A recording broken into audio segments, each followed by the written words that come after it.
para todo, pero es un elemento que habría que analizar, porque yo creo que se debe repetir en muchos otros sitios, ¿no?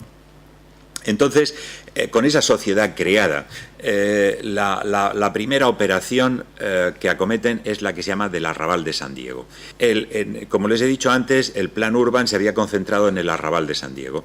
Y entonces, en el Arrabal de San Diego, de pronto cuando entran, deciden que van a paralizar determinadas actuaciones. Es decir, el plan Urban tenía dos aspectos. Tenía por una parte la rehabilitación de las grandes piezas del hospital y demás que les decía, y el acceso y los accesos al Peri. Pero había un Peri también urbano, allí vivía gente, había edificios protegidos, había comercios, era un barrio muy deteriorado, en el que ya se había empezado a aplicar la estrategia esa de vaciado, de ubicar allí la prostitución, la gente que, en fin, allí se había ido acogiendo pues personas en situación muy precaria y que pues fueron deteriorando un poco la vida del barrio, ¿no? Pero el proyecto del ayuntamiento para esa zona era arrasarla. Y es lo que hizo. Es decir, lo hizo previa autorización por la Dirección General de Cultura de la modificación de la trama. La Ley de Patrimonio, ustedes lo sabrán posiblemente, prohíbe tajantemente las modificaciones de trama en los conjuntos históricos, ¿no? Bueno, pues la Dirección General de Cultura de Murcia aprueba una modificación de trama. Entonces el ayuntamiento, a través de esa sociedad que les digo, vacía el barrio por el procedimiento de derribar los edificios que ya estaban en ruina, a ser posible pues cerca de los que no estaban en ruina, con lo cual se ponían en ruina los que no estaban en ruina, y a continuación presionando a la población, que era generalmente pues gente muy modesta, en fin, pues trabajadores, viudas, viudos, etcétera, que habían heredado a lo mejor pues una pequeña propiedad y que no tenían dinero para restaurarla, para restablecerla, y proponiéndoles lisa y llanamente pues que tenían que hacer, les daban una orden combinatoria de restauración. Cuando ellos decían que no podían restaurar, entonces les decían que tenían que declarar la ruina y que tenían que pagar la ruina. Es decir, que se veían que se quedaban sin casa, sin propiedad y que además tenían que pagar la ruina y deudores del ayuntamiento. Pero claro, el ayuntamiento, o esa sociedad, la sociedad Casco Antiguo, muy generosamente les ofrecía hacerles la ruina, pagarles la ruina a ellos a cambio de la propiedad. Con lo cual, al final, les expropiaba en la práctica el bien, y todo ese conjunto de urbano pues quedaba propiedad del ayuntamiento. Eso es lo mismo que han hecho en otro barrio histórico, dentro del mismo conjunto histórico, que es el Montesacro, ¿no? Exactamente el mismo procedimiento. Con ese paquete de suelo se lo ofrecen a una sociedad, por cierto, formada por un exalcalde socialista, Entonces, porque ahí hay una trama también de urbana, de asociación de peperos y socialistas, que ha sido muy influyente, ¿no? Entonces se lo dan y a esa sociedad todo ese suelo urbano para que ese suelo lo promocione, ¿no? Y la alcaldesa entra en el Consejo de Administración de esa sociedad, sin designación municipal. Yo no he visto ningún decreto municipal todavía que establezca que la alcaldesa tuviera que estar en esa sociedad. No lo he visto y yo creo que no existe. Y bueno, pues esa sociedad empieza a funcionar y al cabo de los años pues hemos sabido, ahora mismo el tema está en los tribunales, porque la sociedad tendría que haber entregado más de 4 millones de euros por las plusvalías generadas al ayuntamiento, que se le ha olvidado entregar. Se ve que se traspapeló el asunto y la alcaldesa, que estaba en el Consejo de Administración, tampoco lo recordó, Con lo cual, es decir, si se dan cuenta, es manejar los instrumentos de la administración precisamente para producir una privatización de lo público, utilizando utilizando precisamente pues mecanismos administrativos y sobre todo desprotegiendo el patrimonio. Esa operación además conllevó pues unas obras. Si entran ustedes en la página web de ADEPA, lo he ido poniendo ahí casi todo, todavía me falta mucho, pero sobre el arrabal de San Diego pues tienen una cantidad de... Son actuaciones que llegan a 20 metros de profundidad. Es decir, es un proceso destructivo. No solamente se cargan la estructura, la trama urbana, es que se cargan la estructura suburbana. Y estamos hablando de una zona en la que había ocupación desde la época, desde antes de Cristo, desde el año 229 antes de Cristo. Realmente lo que ahí se ha destruido no lo sabemos. Y no lo sabemos fundamentalmente porque hay una connivencia entre la Dirección General de Cultura y el propio Ayuntamiento y los particulares, etcétera. Los arqueólogos llega un momento en que ya no transmiten tanto esa información, etcétera. Hay una situación pues bastante terrible. Ese modelo lo exportan al Monte Sacro y el Monte Sacro hacen lo mismo. Lo que pasa es que en el Monte Sacro les sale mal la operación porque lo iban a vender a la Caja de Castilla-La Mancha, que como saben fue una de las primeras cajas que entró en crisis, y les salió mal la operación, ¿no? En fin, todo eso, bueno, pues y lo mismo sucede con otra tercera zona de la ciudad, que es el Molinete, que es el centro, una de las colinas. Cartagena era una península en la antigüedad, estaba rodeada por una laguna, un marjal al otro lado de la ciudad, y luego la ciudad, el núcleo central era una península con 5 colinas, ¿no? Bueno, pues el Molinete era otra de esas colinas, está totalmente asolada, ahí se hicieron excavaciones, se han ido descubriendo restos, pero realmente el problema urbanístico sigue existiendo. Consecuencia de todo eso, ¿qué es? Pues que Cartagena, que tenía el conjunto histórico de Cartagena, que tenía en los años 60 unos 70.000 habitantes, ahora mismo tiene 15.000. Es decir, es una ciudad bonita, yo les invito a verla porque da el pego, hay 2 o 3 calles que están muy bien arregladas, hay monumentos, está el Teatro Romano, está el teatro, el tesoro de Nuestra Señora de las Mercedes, que se ha colocado allí en el Museo de Arqueología Subacuática. Es una ciudad muy agradable para verla, da el pego, pero realmente desde el punto de vista urbanístico y de la protección del patrimonio histórico urbano, pues la verdad es que se han hecho cosas muy importantes. Esta era la forma en la que representaba uno de nuestros fotógrafos de Cartagena, precisamente la actuación del grupo municipal sobre una pisonadora, en fin, como detalle. El papel que desempeña la Dirección General de Cultura como máximo responsable en estos casos, pues ha sido dejar hacer a los ayuntamientos, declarar BICs un poco a troche y moche. A mí ya esto de los toros me parece ya una burla, porque declarar los toros bien de interés cultural cuando se tienen bienes de interés cultural que están desprotegidos completamente, pues me parece una burla. Yo creo que francamente, no sé, no me gustan los toros y demás, pero y entiendo que a alguien les guste o lo respeto, pero en fin, me parece que esto es al final, pues bueno, lo que aparece pues es ese puerto de culturas y lo que nosotros hemos hecho pues ha sido un poco también establecer el puerto de culturas. Se llama la empresa que gestiona todos esos yacimientos que han sido recuperados, ¿no? Y está muy bien, el nombre está muy bien, pero a nosotros nos ha parecido también que hay también un cementerio de culturas.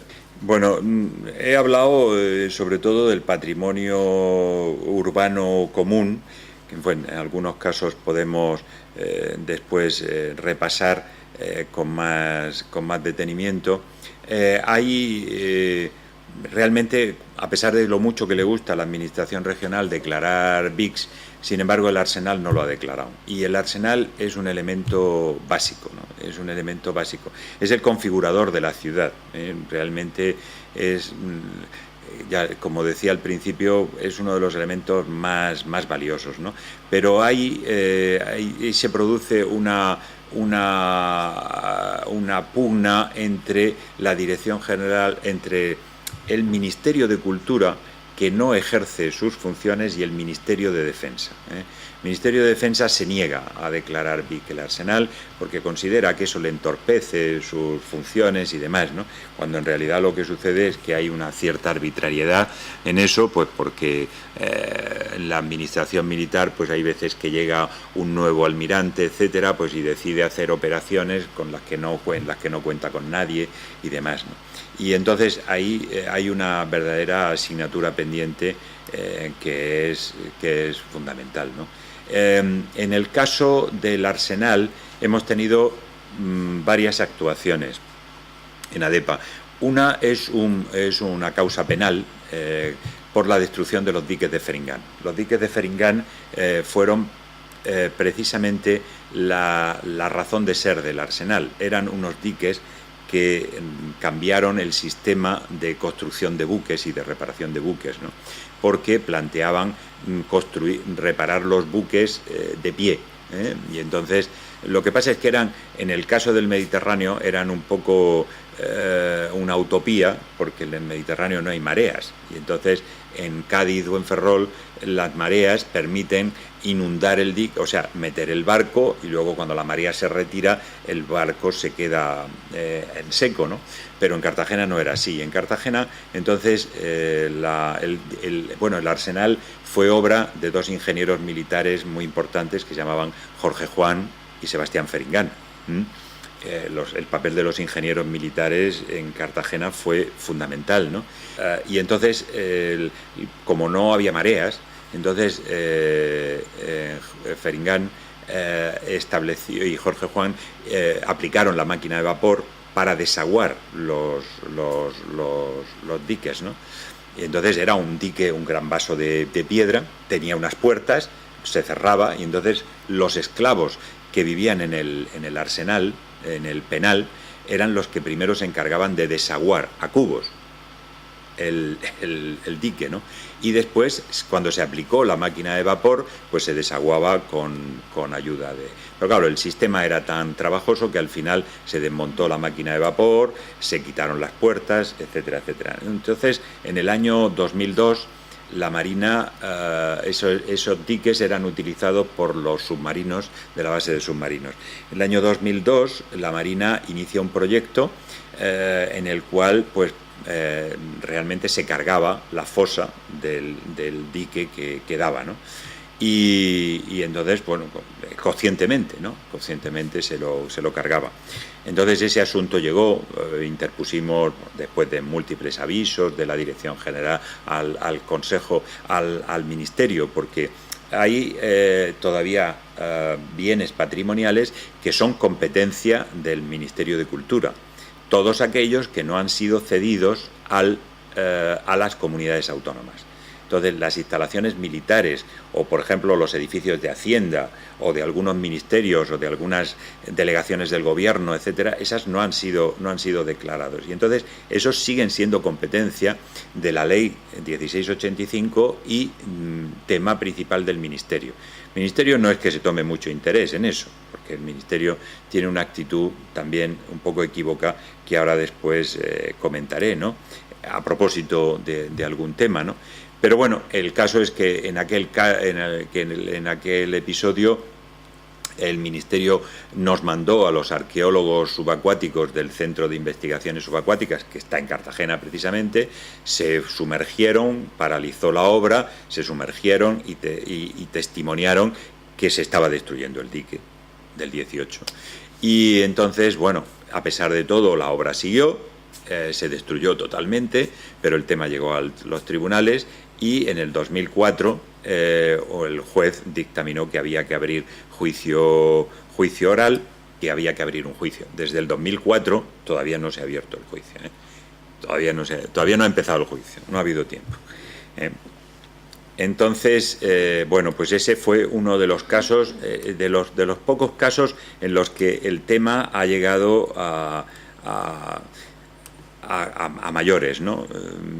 Después, el único caso prometedor que tenemos ahora es otro caso de la calle Caridad 22, que es un edificio en el cual el Tribunal Supremo aceptó un recurso de casación de la propiedad que establecía que demoler ese edificio, que era un edificio protegido, rompía la trama urbana y que no se podían quitar los edificios porque eso modifica la trama urbana, como es lógico, ¿no?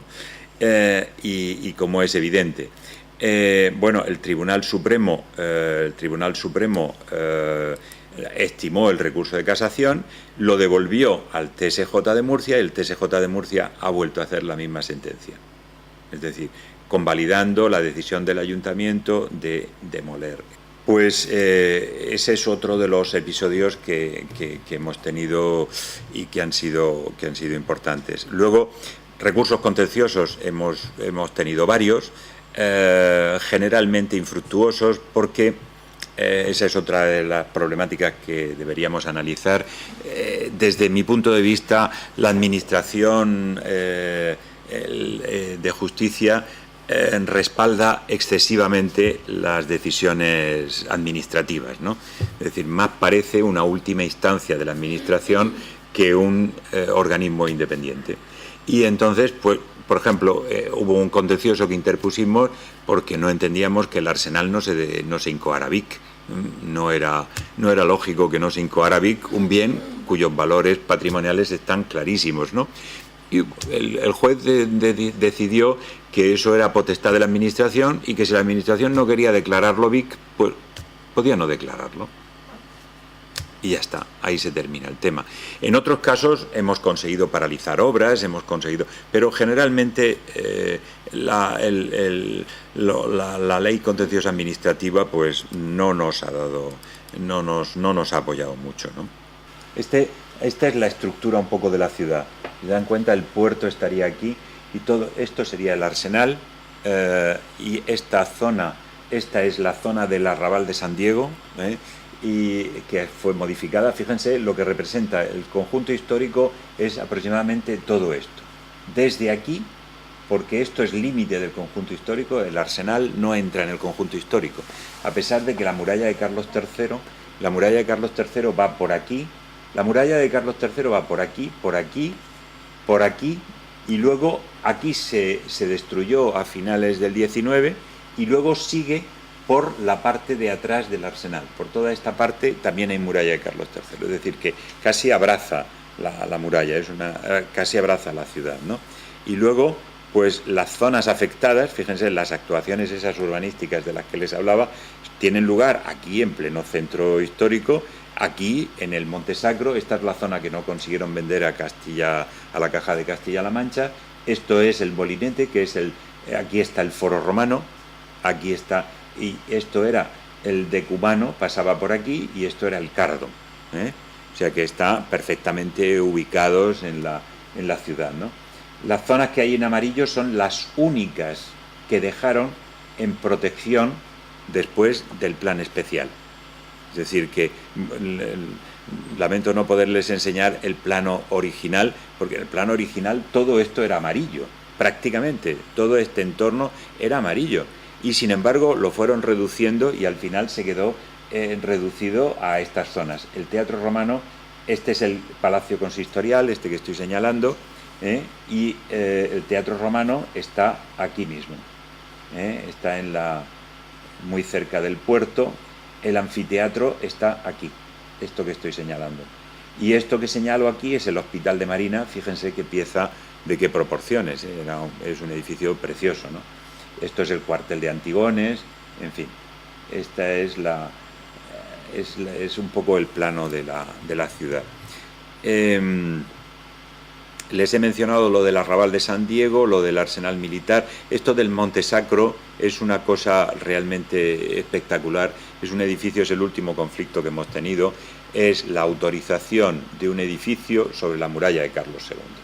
Es decir, ahí, sin ningún empacho, la Dirección General de Cultura autorizó la construcción de un edificio.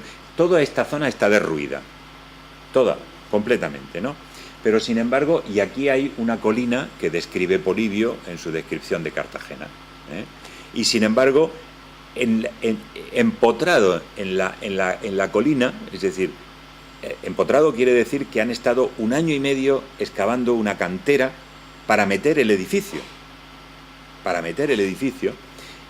A pesar de que hay un trozo de muralla de Carlos II, que es una fortificación anterior a la de Carlos III, que pasa a 200 metros de allí. Pues entonces autorizan la excavación de una cantera en un monte que es un elemento básico del paisaje urbano, ya les digo, descrito por Polibio, autorizan el empotrar un edificio, cuando tenían al lado, todo esto es suelo municipal. Es decir, podían haber hecho perfectamente una permuta, perfectamente, porque todo el territorio es propiedad del ayuntamiento. Podían haber hecho una permuta, pues no, autorizan ese único edificio teniendo que romper el muelle. Y además, lo curioso es que el edificio ha sido una ruina. Y además ahora está parado, ahora se ha quedado paralizado. Con lo cual tenemos una estructura de hormigón sobre una muralla de Carlos II que no sabemos cuándo se va a construir ni nada. Es realmente es una actuación pues muy arbitraria.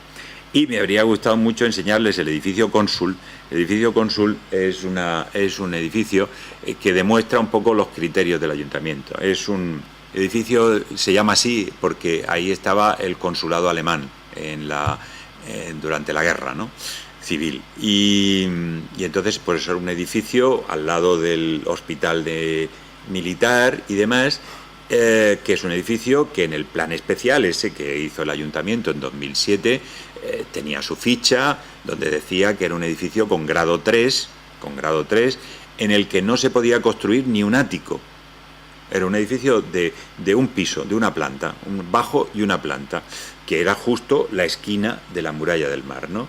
Entonces, ese edificio no se podía construir no se podía construir ni un ático siquiera, pero cuando dan la licencia municipal le conceden hacer 7 plantas encima del edificio. Es decir, es el primer edificio grado 3 que conozco que tiene 7 plantas encima. Es decir, el grado 3 es un grado que se concede por valor ambiental. Es decir, en determinadas zonas lo lógico es que se conserve un edificio no ya por su valor intrínseco, sino porque para el ambiente urbano pues tiene importancia. Eso es el grado 3. Pero ¿cómo puede haber un grado 3 con un edificio encima de 7 plantas? Y además de colorines. Desde luego diferencia lo moderno porque se pueden buscar excusas para todo, pero diferencia lo moderno de lo antiguo, efectivamente se ve, pero claro, no tiene ningún valor ambiental, habría dado igual que lo demolieran, y eso además al lado del hospital militar, con lo cual, pues... Y ahora uno de los últimos conflictos en los que estamos es San Ginés de la Jara. San Ginés de la Jara es un monasterio del siglo XIII que ha estado durante muchos años en la lista roja de Hispania Nostra, y que, bueno, pues llevan 20 y tantos años mareando la perdiz, sin imponerle al propietario deberes. Es un monasterio desamortizado.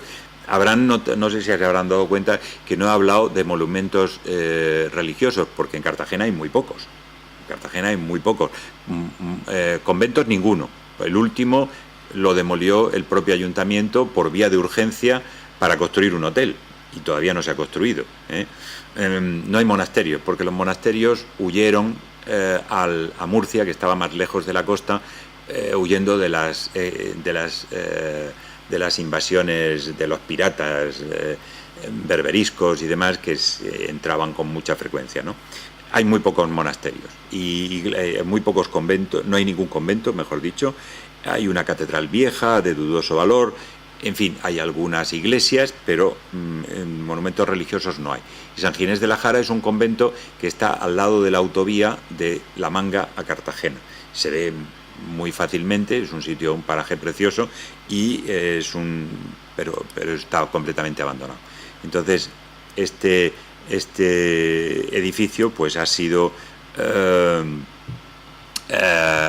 cedido a una propiedad, la cual lo ha cedido al ayuntamiento, comprometiéndose a rehabilitarlo, pero el ayuntamiento no acaba de instar a la propiedad para que lo rehabilite. Un verdadero... Entonces, ahora la propiedad, al final, como hemos amenazado con iniciar un expediente de expolio, que es para lo que nos ha servido además también mucho la experiencia del Cabañal, que en ese sentido creo que es muy útil, es cómo se puede iniciar un expediente de expolio. Pues al final se han puesto a actuar, pero han puesto 2 albañiles allí a limpiar, a vaciar, tal, para que no se pueda decir que no están haciendo nada, pero en realidad se les puede caer en cualquier momento. Bueno, como conclusiones, yo creo que, en fin, también me remito a los futuros debates, mesas redondas y comidas y conversaciones de pasillo. Yo creo que hay un hecho constatable, y es que hay administraciones municipales y regionales que objetan la ley de patrimonio y que conspiran contra el patrimonio, que no quieren proteger. Aquí quizás tenga importancia el hecho de que el PP no participó en la elaboración de la ley de patrimonio y no entiende la parte de protección no monumental, para entendernos, ¿no? Y ellos quieren actuar pues como actúan, con criterios liberalizadores, en fin, con criterios de mercado, en fin, ese tipo de filosofía que desde luego para el patrimonio no sirve, para el patrimonio natural, pero para el patrimonio histórico todavía menos, ¿no? Porque tenemos menos elementos que utilizar, ¿no?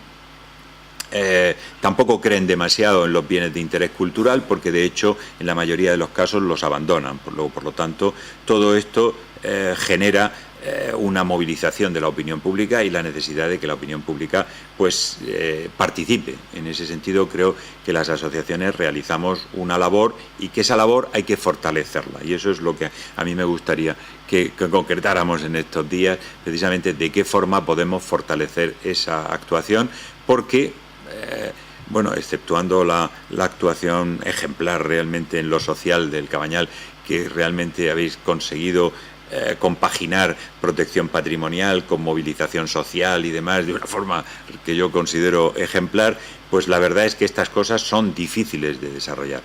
A veces la gente no tiene la suficiente mentalidad como para entender por qué razones a veces se protegen estos bienes, no entienden por qué eso les beneficia, no lo entienden ni en Cartagena. Fíjense que es una ciudad que ha pasado de denostar el patrimonio a vivir de él.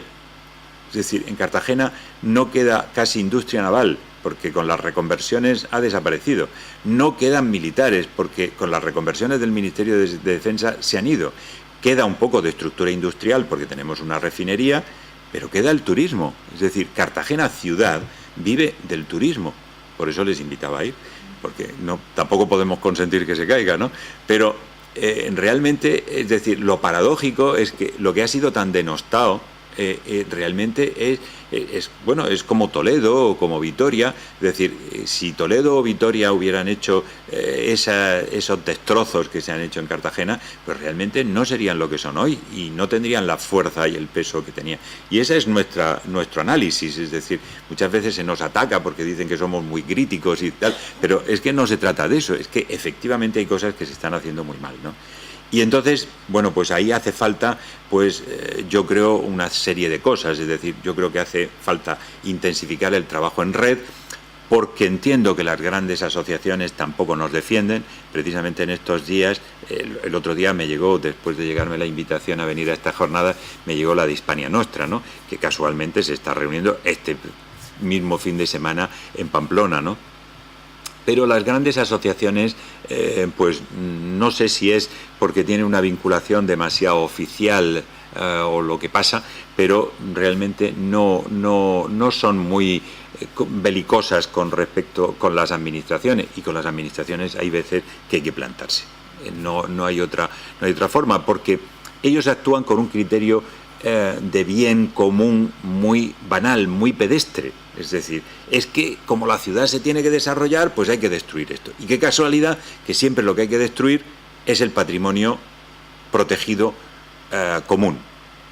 Es decir, no a los propietarios del monasterio que no los rehabilitan, no los multan, pero sin embargo sí que se meten con el arsenal, sí que se meten con determinadas cosas, y muchas de las actuaciones que han hecho ha sido sobre el patrimonio urbano común, ¿no? Por lo tanto, yo creo que hay que potenciar eso, hay que potenciar la defensa jurídica, hay que potenciar el conocimiento de los antecedentes jurídicos que hay y demás, ¿no? La documentación que se tiene sobre determinados temas, ¿no? De arqueología industrial, por ejemplo, que hay muchos temas. En Vigo, por ejemplo, le contaba anoche a Carmen, han conseguido salvar una fábrica de harinas que tenían allí y que la iban a derribar, pues porque era un elemento interesante, ¿no? Y hay que dar un poco de ideas a la administración. Y luego hay otra cosa que yo creo que también sería necesario, es aproximar también la defensa del patrimonio natural y del patrimonio cultural. Esto es algo que está en las declaraciones de la UNESCO y demás, ¿no? Pero que está demasiado desgajado en la actualidad. Es decir, a mí me da mucha envidia a veces ver, pues por ejemplo, la incidencia que tiene el informe de impacto medioambiental, que no tenemos un informe de impacto cultural, no lo tenemos.